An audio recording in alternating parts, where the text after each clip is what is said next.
हैं उनकी तकलीफ और दुख को लफ्जों में बयान करना बहुत मुश्किल है। जब अपने प्यारे को अपने ही हाथों मनो मिट्टी तले दफनाया जाता है तो समझिए पूरे खानदान की खुशियां भी उसमें दफन हो जाती हैं।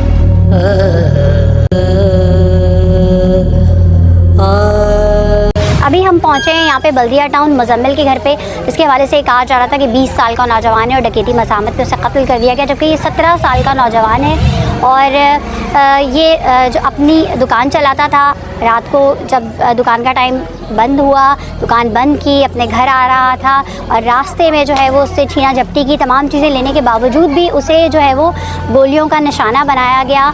जब उसके घर वालों को इत्तला मिली उस वक्त उसकी सांसें चल रही थी, उसको हॉस्पिटल ले जाया गया, वो तमाम चीज़ें क्या हुई, लेकिन जो है वो इन्ना लिल्लाहि व इन्ना इलैहि राजिऊन, वो बच्चा जो है वो जानबर नहीं हो सका। उसके घर में हम मौजूद हैं, उनके अहले खाना का क्या कहना है और किस दुख दर्द की कैफियत से वो गुजर रहे हैं, आइए जानते हैं।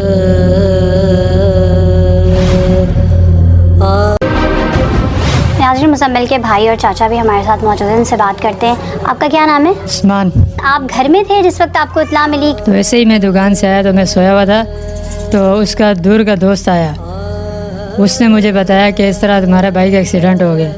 तो मैं इसी तरह उसके साथ गया, तो रास्ते में उसने मुझे बताया कि तेरे भाई को जो डकैती हुई है और उससे उसको गोलियां लगी हैं। उस वक्त तक किसी ने एम्बुलेंस कॉल नहीं की थी आपको? नहीं, मुझे नहीं पता है, क्योंकि मैं यहाँ से गया, वो मुझे लेके गए, तो मैं अस्पताल पहुँचा तो मैं जाके उसके करीब खड़ा हुआ, उसकी हालत देख के मैं खुद कांपने लगा कि मैं खुद जाके पीछे बैठ गया। उसको गोलियां लगी हुई थी? यहाँ नज़र लगी क्योंकि उसको पट्टी लगी हुई थी। तो आप बड़े थे तो उसे समझाया करते थे? मुझसे ज़्यादा माशाल्लाह वो समझदार था, हर जगह में वो मेरा साथ देता था।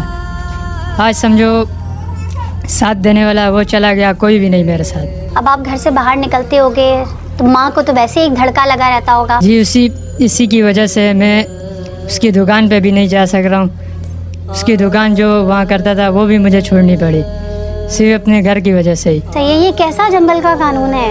हम लोग अपने काम नहीं कर सकते, घर से बाहर नहीं निकल सकते, कहीं जा नहीं सकते। आप ये देखें कि ना सिर्फ इस घर का जवान बच्चा गया, जिस तरीके से ये सो रहे थे, इनको इत्तला मिली, आपको भी इसी तरीके से पता चला? आजकल आपको पता है आंखों की बीमारी आई हुई है, तो मैंने ड्रॉप डाला, तो बस जैसे लेटने लगा तो इधर ही मोहल्लेदार हैं, तो उन्होंने दरवाज़ा खड़काया ज़ोर ज़ोर से, तो मुझे आवाज़ दी कि आप बाहर आ जाएँ।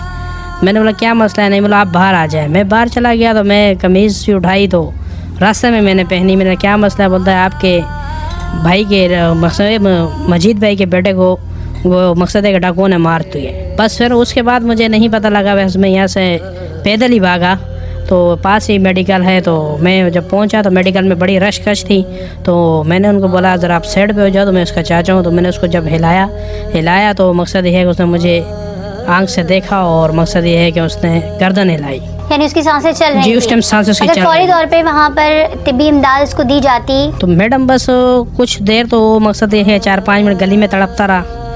कोई किसी के इतने मकसद है कि हर कोई, आपको पता है कि आजकल की हमारी जो पुलिस है उनसे हर कोई डरता है, कोई किसी के खड्डे में नहीं पड़ता। हाँ। कोई ऐसे खड्डे में नहीं पड़ता।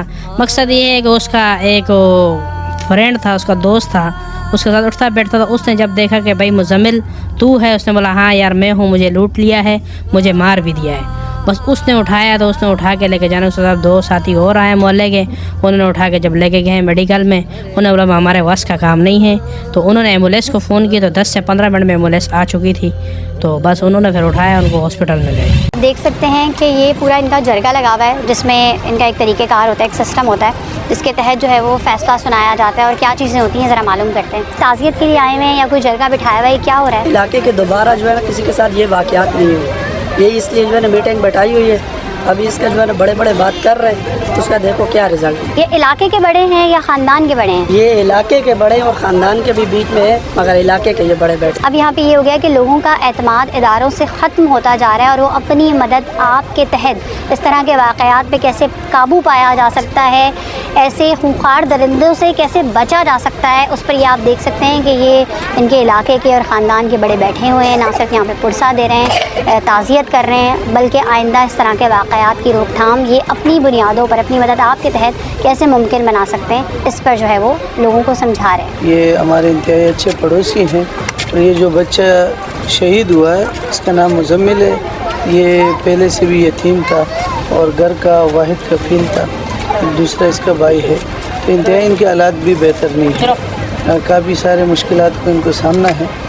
अभी हमारे पूरे तिहाड़ टाउन में इंतहाई हमें परेशानी हो रही है, हमारे बच्चे महफूज नहीं है, ख़वातीन महफूज नहीं है। 3 दिन कबल की बात है, जुमरात बाज़ार ग्राउंड UC2 के ऑफिस के करीब हमारी एक बहन थी पोलियो वर्कर, उससे डकैतों ने मोबाइल छीना और उसको जब गिरफ़्तार किया अहले इलाके के अफराद ने तो पुलिस ने उसको छोड़ दिया। तो हमें देख के इंतहाई अफसोस होता है।